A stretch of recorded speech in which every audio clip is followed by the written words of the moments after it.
Personally, I think the media would stay out of it. Things would get a lot What do you better. mean? What does that mean? Fine, you don't even taste any chlorine. But you can smell the chlorine. No, you can't. I can smell it.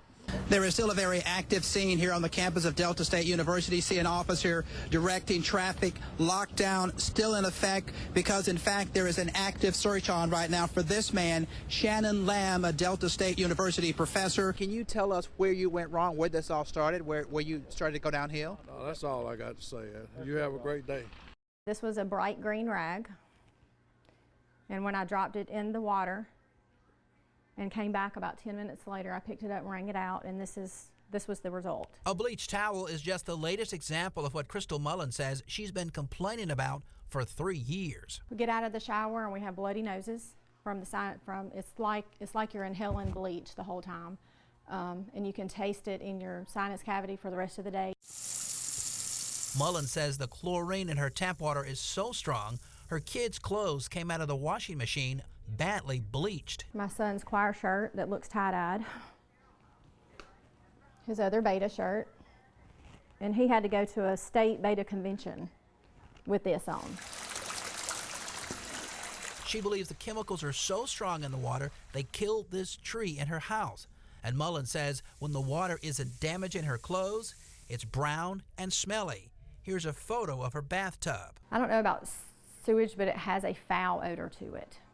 So it's scary to know you have to get in it to bathe. We went to the Thomasville Water Association in Rankin County to find out who's accountable. What's the problem with the water? It's just the chlorine was a little high. That's all it's in, its chlorine was a little bit high.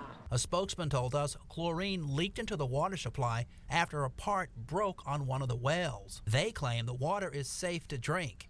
We took a sample of the water from Mullen's house to the water office. It's going to be strong right now.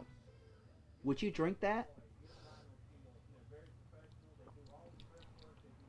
Tastes fine, you don't even taste any chlorine. But you can smell the chlorine. No, you can't. I can smell it. You smell it a little bit. They don't help replace clothing. There's no answer. There's no water dropped off to use while everything's down. There's no help or support with it, and I'm at my wit's end.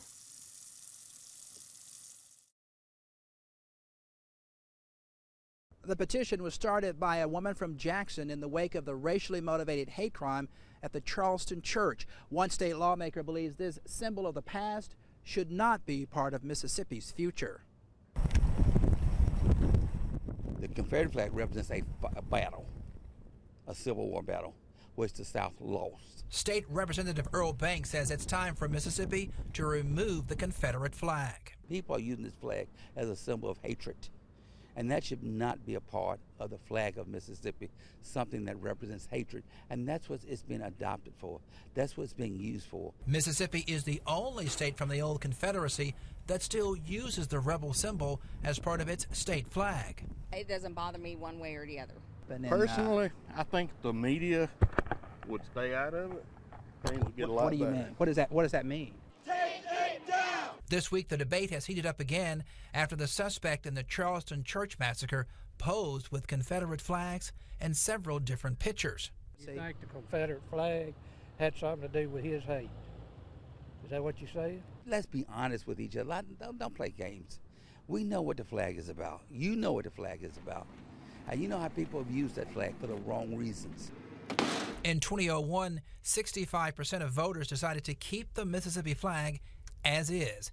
Today, in a statement, Governor Bryant said, quote, "I don't believe the Mississippi legislature will act to supersede the will of the people on this issue." When people say we settled it, it was voted on.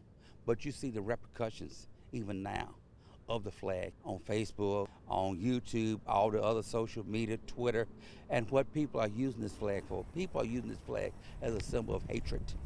And that should not be a part of the flag of Mississippi. Organizers plan to present their petition to Governor Bryant and the state legislature ahead of next year's legislative session. Reporting from the state capitol, Ross Adams, 16 WAPT News. And I saw the kitten, and it was pretty scrawny and everything. Last year, Royce Harms trapped 4 feral cats outside his North Jackson home in a cage like this one. Harms had the wild animals tested for a disease similar to the HIV virus in humans. did all the tests and everything, and they said that 3 of the cats had disease, and 1 of them was okay. So we had to put 3 of them down. Veterinarian Adrian Whittington says the disease known as feline HIV has become epidemic. I would probably say somewhere between 15 and 20% of the pet population, particularly feral cats, is transmitting this disease. Experts say the virus is mostly transmitted by wild feral cats. Their roaming territory is much larger than female cats. The number one way that this virus is transmitted is through bite wounds. Has had a couple cat fights, and I don't know if he's fighting with my other cat here or with the cats outside. Louise Darwinch has taken in 2 feral cats, and now she's worried they may be infected. I want my babies to be with me a long time, and I want them to be healthy. In Jackson, Ross Adams, 16 WAPT News.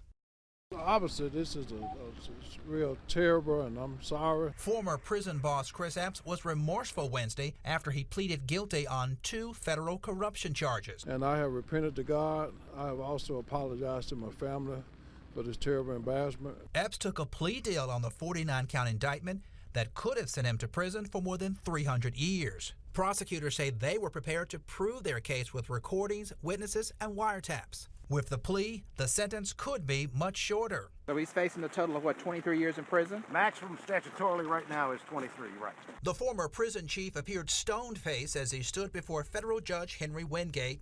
He entered guilty pleas for 2 criminal counts, money laundering and conspiracy, and filing a false tax return. It's a scheme that went on for nearly a decade. Prosecutors say Epps took almost $1 million in bribes and kickbacks from ex-state lawmaker Cecil McCrory. Today, McCrory faced the same judge and copped a similar plea. Can you tell us where you went wrong, where this all started, where you started to go downhill? No, that's all I got to say. You have a great day. Prosecutors say Epps ordered no-bid prison contracts for companies tied to McCrory. In the end, Epps admits tax fraud, where he underestimated his 2010 income by $200,000. Now, in addition to prison time, Epps will have to give up his assets, including 2 Mercedes, a condo on the Gulf Coast, his $300,000 home in Flowood. The feds will also take $69,000 in cash that FBI agents seized from his house, and they will take all of Epps's Edward Jones investment accounts worth close to $1 million. I have also, I'd like to apologize to the citizens of our great state. Now, prosecutors say this case is not over. They say they plan to go after what they call several other corrupt politicians. In Jackson, Ross Adams, 16 WAPT News. Monday morning classes on the campus of Delta State University interrupted by the sound of gunfire. Approximately 10:18 a.m., the Delta State University Police Department received a call of shots fired in Job Hall. Responding officers found the body of assistant history professor Ethan Schmidt, shot dead in his campus office in Job Hall. We lost one of our beloved professors. Today was Dr. Ethan Schmidt, and we are grieving on this campus for his loss, and our condolences are with his family at this time. Police say the suspect in Schmidt's shooting, Shannon Lamb, another Delta State professor. We identified him as a person of interest. At this time, we're going to upgrade him to a suspect. Police say Shannon is suspected of killing a woman he lived with in the city of Gaucher, 300 miles south of Cleveland. After the shots were fired, Delta State issued an active shooter alert, and the campus went on a day-long lockdown. SWAT teams armed with assault rifles went room to room in every building on campus, methodically searching before students were released in groups. From the very beginning, the response to this incident by our own police department on campus was quick and firm. She sent a text that, "Dad, there's a shooter on campus. I'm in a closet. Love you in case something happens." Keith Russell hopped in his car, drove to the Cleveland campus to find out if his daughter was okay. There's a lot of concerned parents like myself. They just want to know their kids are safe.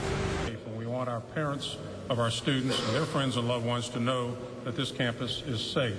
All right, so that was Delta State University President William LaForge and the Bolivar County Sheriff basically giving us an update after this news conference. And the fact of the matter is the search is still going on for Shannon Lamb, who's accused of gunning down Professor Ethan Schmidt here on the Delta State campus.